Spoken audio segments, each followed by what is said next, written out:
আমাদের এই আশুলিয়া অঞ্চল শিল্প বান্ধব অঞ্চল, যেখানে অর্ধেকের বেশি নারী শ্রমিক তারা চাকরি করে খায়। আমাদের বন্ধু যারা বিরোধী আছে তারা অপপ্রচার করছে জামাত ইসলামী ক্ষমতায় গেলে নারীদের অধিকার দেবে না। আমি জিজ্ঞাসা করতে চাই, রাসূল আকরাম সাল্লাল্লাহু আলাইহি ওয়াসাল্লামের কাছে এক সাহাবী জিজ্ঞাসা করেছিলেন, ইয়া রাসূলুল্লাহ সাল্লাল্লাহু আলাইহি সাল্লাম, আমি কার সেবা করব? কি বলেছিলেন? তোমার মায়ের সেবা করবে। দ্বিতীয়বার জিজ্ঞাসা করেছিলেন, কার সেবা করব? রাসূল বলেছিলেন, মায়ের খেদমত করবে। তৃতীয়বার বলেছিলেন, কার খেদমত করব? রাসূল বলেছিলেন, তুমি তোমার মায়ের খেদমত করবে। চতুর্থবার তিনি বলেছিলেন, তুমি তোমার পিতার খেদমত করবে। ইসলাম কার অধিকার দিয়েছে? নারীর অধিকার ইসলামে দিয়েছে। রাসূল সাল্লাল্লাহু আলাইহি ওয়াসাল্লাম বলেছেন, তোমার মায়ের পায়ের নিচে তোমার জান্নাত, তোমার মায়ের পায়ের নিচে তোমার জান্নাত। একবার জন্য বলে নাই তোমার বাবার পায়ের নিচে তোমার জান্নাত। সম্মানিত ভাইরা, ইসলাম নারীকে তার ন্যায্য অধিকার দিয়েছে, নারীকে তার সম্মান দিয়েছে। এই জন্য এই এলাকার শিল্প অঞ্চলের যে সমস্ত মা বোনেরা গার্মেন্টসে চাকরি করেন, আপনারা সসম্মানে জামাত ইসলামী ক্ষমতায় গেলে আরো বেশি সুযোগ সুবিধা নিয়ে আপনারা আপনাদের কর্মস্থলে আসা যাওয়া করবেন।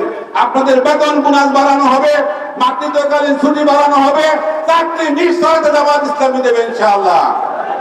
এই জন্য প্রিয় ভাইরা, আমাদেরকে মাঠে ময়দানে নারীর ক্ষমতায়নের, নারীর সুযোগ সুবিধা ইসলাম দিয়েছে এ কথা প্রচার করতে হবে।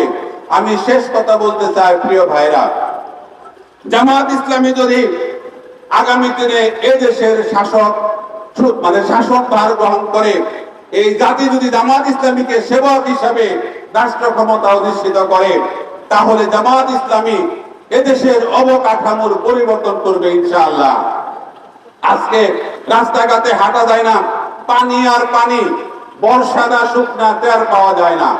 এই জন্য আমাদের রাস্তাঘাট যা আছে সরকারি টাকা দিয়ে জামাত ইসলামী যদি এদেশের শাসনভার গ্রহণ করে, তাহলে মানুষের যাতায়াত ব্যবস্থাকে নির্বিঘ্ন করা হবে। আজ আমরা কয়েকদিন আগে দেখেছি আশুলিয়া থানার সামনে রিকশা উল্টায় যে লরির নিচে পড়ে 3 জন লোক মারা গিয়েছে।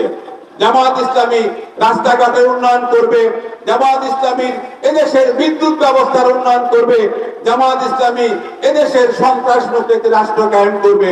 তাই আসুন, আগামী দিনে নির্বাচনে, ফেব্রুয়ারি যে নির্বাচন হবে, সেই নির্বাচন সবচেয়ে চ্যালেঞ্জিং একটা নির্বাচন হবে। আমাদের দেশের আইন শৃঙ্খলা বাহিনী পুরোপুরি ভাবে এখনো আমরা মনে করি তারা জনগণের সেবায় নিয়োজিত হতে পারেনি। এই জন্য আমরা তাদের প্রতি আহ্বান জানাবো, আজকে এই 8 তারিখে বর্তমান সরকার শহীদের রক্তের উপর ভর করে তারা ক্ষমতা গ্রহণ করেছে। প্রিয় ভাইরা, 1 বছর হয়ে গেল, এখন পর্যন্ত যারা শাহাদাত বরণ করেছে, যারা নিহত হয়েছে, যারা আহত হয়েছে, তাদের কোনো দৃশ্যমান বিচার আমরা দেখতে পাই নাই। আপনারা পীরখানা হত্যাকাণ্ড, 13 সালের শাপলা চত্বরে হত্যাকাণ্ড, 16 বছরে জামাত ইসলামীর 500 জন নেতা কর্মীকে হত্যা করেছে, তার দৃশ্যমান কোনো বিচার এই সরকার এখনো করতে পারেনি। আমরা সরকারের কাছে অনুরোধ করব, অনতি বিলম্বে আপনাকে বিচার দৃশ্যমান করতে হবে। যারা যেখানে ক্ষতিগ্রস্ত হয়েছে তাদেরকে বিচার করে ক্ষতিগ্রস্তদেরকে ক্ষতিপূরণ দিতে হবে। তাই আসুন, আগামী দিনের নির্বাচনে সকল রকমের চ্যালেঞ্জ মোকাবেলা করে জামাত ইসলামীর প্রার্থীকে বিজয় করব, দাঁড়িপাল্লা মার্কাকে বিজয় করব, সে আহ্বান রেখেই আমি আমার কথা শেষ করছি। আসসালামু আলাইকুম ওয়া রাহমাতুল্লাহি ওয়া বারাকাতুহু। বাংলাদেশ জিন্দাবাদ, বাংলাদেশ জামাত ইসলামী জিন্দাবাদ।